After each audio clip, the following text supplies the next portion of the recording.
No dia 21 de maio, a advogada e influencer Deolane Bezerra foi presa enquanto estava em sua mansão. Essa não foi a primeira vez que ela foi presa, mas agora a situação é bem mais séria, sendo acusada de ter participação direta no PCC, uma das maiores facções criminosas do Brasil, recentemente determinada como grupo terrorista pelo governo norte-americano. O relatório da polícia não deixa dúvidas. Nele é dito que Deolane Bezerra dos Santos é hoje uma das mais importantes pessoas integrantes do vasto e diferenciado esquema de lavagem e capitais gerido pela organização criminosa. Mas você sabe como essa história toda começou? E por que a polícia tem tanta certeza de que ela vinha fazendo lavagem de dinheiro para o PCC? Que bom estarmos juntos mais uma vez para eu lhe explicar essa história. Primeiro temos que entender quem é Deolane e todas as vezes que ela já teve problemas com a justiça, sendo até mesmo banida do Banco Itaú. A primeira vez que ela apareceu na mídia foi através do seu antigo relacionamento com o funkeiro MC Kevin, o qual acabou da maneira mais trágica possível, com a morte do cantor, repleta de circunstâncias misteriosas. O que aconteceu foi que, enquanto ele estava no Rio de Janeiro se apresentando para um show, o casal acabou brigando. Nisso, MC Kevin foi para um hotel na cidade onde fez uso de álcool e substâncias ilícitas. Enquanto estava alterado, ele convidou uma modelo para o seu quarto de hotel. Só que, em determinado momento, ele teve um surto ao acreditar que Deolane estava indo para lá naquele instante e iria pegá-lo com uma amante. Para tentar sair dessa situação, ele tentou passar pela varanda do 5º andar do prédio que estava e acabou caindo. Foi uma queda de 15 metros, a qual ele não sobreviveu. Durante o período de 2021 a 22, foi a vez da própria Deolane investir na sua carreira de DJ e também cantora. Mesmo que o retorno não tenha sido como ela queria, ainda assim, ela conseguiu uma vaga para participar de A Fazenda e, claro, protagonizar vários barracos lá dentro. No final, ela acabou desistindo da competição depois que as irmãs dela foram na sede do programa avisar que a mãe estava internada. Quando saiu da Fazenda, Deolane começou a investir na sua carreira de influencer, postando sobre a sua vida de luxo e ostentação nas redes sociais. Ao mesmo tempo, ela continuava exercendo a advocacia, o que irritava bastante a Ordem dos Advogados do Brasil, já que eles não concordavam com o estilo de vida que ela ostentava. Para você ter uma ideia, de acordo com a Polícia Civil de Pernambuco, ela chegou a investir cerca de 65 milhões de reais em 12 imóveis de luxo nos últimos anos. De onde vinha esse dinheiro? A pergunta é inevitável, né? Bom, é isso que ninguém sabe ao certo. Por ser uma influencer digital e realizar várias campanhas publicitárias para as mais diversas marcas, há uma grande dificuldade de comprovar toda a sua renda. Ao mesmo tempo, como apontam as investigações, isso também é visto como uma oportunidade de maquiar esse dinheiro, fazendo uma lavagem de dinheiro bem debaixo do nariz de todos. Em julho de 2022 foi a primeira vez que ela se envolveu diretamente com a justiça. Dessa vez, ela foi alvo de uma operação de busca e apreensão, já que havia uma suspeita de que ela estivesse lavando dinheiro para empresas de apostas. A operação foi realizada na mansão dela, no bairro Alphaville, em São Paulo, sendo que 2 carros de luxo dela, um Porsche e uma Land Rover Discovery, acabaram sendo apreendidos. Já em novembro de 2023, Deolane e sua irmã Daiane Bezerra se envolveram numa polêmica com o Banco Itaú. Na época, a irmã de Deolane foi ao banco para tentar sacar uma quantia em dinheiro físico, uma quantia de R$ 1 milhão.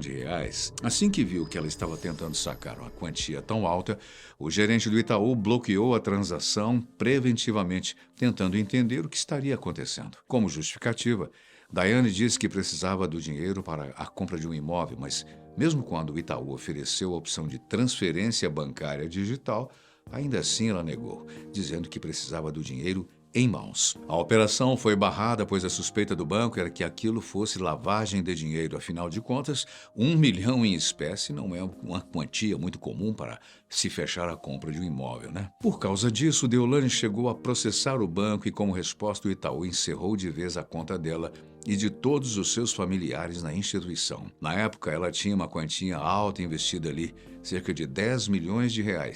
Só que, mesmo com tanto dinheiro, o Itaú achou melhor não se envolver. Talvez por já desconfiar que algo não estava certo naquela história. E realmente não estava. Em fevereiro de 2024, Deolane foi investigada pela Polícia Civil do Rio de Janeiro por causa de uma foto publicada por ela em suas redes sociais. As imagens mostravam ela dançando no baile da Disney, um baile que aconteceu no Complexo da Maré. Mas o problema não era a presença dela ou simplesmente o fato que ela estava usando um cordão de ouro que pertencia ao traficante Tiago da Silva Fole, o chefe do TCP, o Terceiro Comando Puro. Ela chegou a se justificar dizendo que realmente foi no Complexo da Maré se divertir e que alguém colocou um cordão nela para tirar uma foto, mas que ela nem prestou atenção em quem era. E aí? Deu para colar? Ainda em 2024, em setembro, ela foi presa pela Polícia Civil do Pernambuco através da Operação Integration. E foi dessa vez que ela realmente se tornou conhecida no Brasil. Na ocasião, a polícia de Pernambuco estava investigando um esquema de lavagem de dinheiro de jogos de azar, o famoso Tigrinho, e que movimentou cerca de 2 bilhões de reais. Ela ficou detida na colônia penal feminina de Buíque, só que depois de algumas semanas os seus advogados já tinham conseguido um habeas corpus, sempre ele, e que ela já estava em liberdade. Agora, em maio de 2026, Deolane foi presa sob acusação das mais sérias, ser suspeita de integrar a facção criminosa do PCC. Durante a sua carreira, e principalmente por ser advogada criminalista, já se sabia que ela havia atuado na defesa de pessoas ligadas ao PCC antes. Só que aqui as acusações vão muito além do que ela apenas ter atuado profissionalmente. O promotor Lincoln Gakia chegou a dizer em entrevista que Deolane atuava diretamente no PCC. Nas palavras dele, pelo menos desde 2022, mas ela tem uma proximidade, uma amizade pessoal e íntima com a família do Marcola e irmão, de frequentar casa, festas, a presença dela em aniversários, viagens com a família. Lincoln Gakia é não apenas o responsável direto por toda a investigação, como também um dos principais nomes do Brasil na luta contra o PCC. Ou seja, de acordo com as investigações dele, o envolvimento dela com a facção é muito mais do que apenas profissional. Mas por que o PCC, uma das maiores facções do Brasil e da América Latina, precisaria dos serviços de uma advogada como Deolane? Pensa comigo. Bem, acontece que, de acordo com a investigação, o papel dela na facção não era de advogada. E para entender melhor essa história, primeiro a gente tem que entender quem é o PCC. O primeiro comando da capital foi fundado em agosto de 1993 por apenas 8 presos. Na época, a justificativa inicial do grupo era que eles estavam se unindo para lutar contra os abusos que aconteciam dentro do sistema penitenciário de São Paulo, que foi o que aconteceu no massacre de Carandiru em 1992, quando 111 presos foram mortos pela Polícia Militar. Mas o que começou com a ideia de oferecer proteção para presos dentro da cadeia, em poucos anos se expandiu, saindo de dentro das prisões e começando a controlar o tráfico, o roubo e várias outras atividades criminais. Hoje em dia, há várias investigações comprovando que a influência do PCC saiu até mesmo para fora do território brasileiro. É através da facção que diversas substâncias ilícitas saem do Brasil e vão diretamente para toda a América Latina e chegando até mesmo a cruzar os oceanos, indo parar na Europa. Com essa expansão de negócios e o tráfico de substância para o mundo todo, o ganho da organização aumentou exponencialmente, como você pode imaginar. Ninguém sabe o valor exato que a facção recebe, mas algumas investigações apontam que esse império criminoso lucra por ano cerca de 5 bilhões de reais. O valor é muito alto, mas ao mesmo tempo acaba criando um problema para a organização. Como justificar esses ganhos, né? Não dá para os criminosos simplesmente depositar essa quantia no banco. Eles precisam criar meios de lavar esse dinheiro. É justamente aí, de acordo com as investigações da polícia, que entra a Deolane. Essa investigação é conhecida como Operação Vernex. Na verdade, apenas as prisões são recentes, pois a investigação começou mesmo lá em 2019, quando agentes penitenciários encontraram alguns bilhetes escondidos dentro das celas e também na caixa de esgoto de uma penitenciária. Os agentes logo perceberam que os criminosos queriam esconder o conteúdo desses bilhetes. E se eles queriam esconder é porque havia algo de comprometedor por trás daquela história. E quando eles foram analisar os bilhetes, os investigadores encontraram ordens internas do PCC, contatos de pessoas que faziam parte da organização e estavam ao lado de fora da prisão e até mesmo ameaças a servidores públicos. Nos bilhetes, os investigadores encontraram referências a uma mulher da transportadora. Essa mulher foi quem indicou o endereço de agentes públicos para a organização,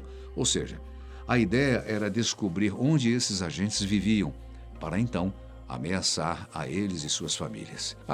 Não, caso você esteja se perguntando, essa mulher da transportadora não era a Deolane, mas já já ela entra na história. A tal transportadora identificada, na verdade, era uma empresa que ficava em Presidente Venceslau e, conforme a investigação demonstrou, era usada de fachada pelo PCC para a lavagem de dinheiro. O que acontecia é que essa transportadora repassava dinheiro para a conta de outras pessoas, justamente para ocultar a origem do dinheiro. Dentre as contas que a polícia identificou, 2 delas eram de Deolane Bezerra. Nesse momento em diante, o nome dela entrou no radar da polícia, claro, que começou a investigar de perto as contas dela e cada vez mais eles chegavam à mesma conclusão. Ela estava realizando lavagem de dinheiro para a facção. As palavras de Edmar Caparrós, o delegado responsável pelo caso: o crime organizado deposita os valores nessa figura pública. Esse dinheiro acaba se misturando com o dinheiro de outras atividades e, quando precisa, esses recursos retornam para o crime organizado. Você lembra dos 10 milhões que ela havia investido no Banco Itaú, né? Pois é. De acordo com a investigação da polícia, na verdade, a movimentação dela nesse período foi de exato R$ 7.665.194,62. O problema é que, ao mesmo tempo, ela tinha declarado ao imposto de renda apenas a quantia de R$ 577.945,46. É uma senhora diferença de mais de 7 milhões de reais. O fato dela ser uma influencer digital, sempre esbanjando mansões, automóveis e viagens caras, ajudava a construir essa imagem de luxo dela, ao mesmo tempo em que também contribuía para mascarar uma possível lavagem de dinheiro. De acordo com o documento investigativo apresentado pela polícia, é dito que Deolane, pessoa pública e de destaque nas redes sociais, reverbera a imagem de profissional de sucesso e evidente ostentação financeira, o que, em tese, justificaria a movimentação de vultosos valores, criando um fértil cenário para a dissimulação da real origem dos recursos movimentados em seu nome.